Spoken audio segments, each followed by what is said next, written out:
Домашно вино и ракија како и маџун се производите на тезгата на Орце Митров од Облешево. Тој речиси една деценија се занимава со земјоделство, односно одгледува лозје и произведува ракија и вино. Ако годината е добра и има добар од производството, не е тешко, вели Митров пред камерите на Имнет телевизија. Лани приходот бил мал, а годинава зависно од временските услови ќе се знае колкав приход ќе има и колку ќе може да се произведе.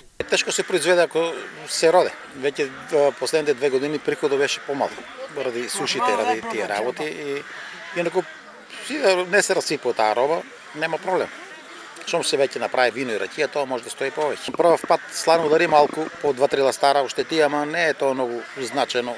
Зависи како ќе биде со дождови, како ќе биде температури, топлина. Тешко, нема веќе. Никој не сака да работи.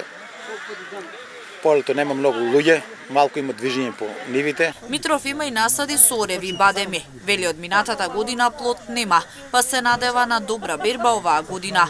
Иако оревите држат цена на пазарите, треба да бидат квалитетни за да може да се продадат. Јас имам и ораси, чендлер 15-16 декара, имам бадеми 6 декара и 16 декара лозје. И така, орасите сега оваа година, старите ораси немат ништо, а овие новите чендлер имат нешто род, па зависи како ќе биде натаму. Држа цена, ама нема квалитет.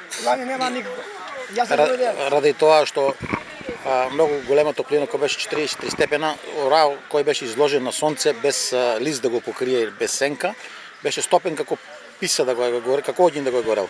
Па наводнувам, имам ја бунар капка по капка, наводнувам ги за он обстанува, не си суша орал.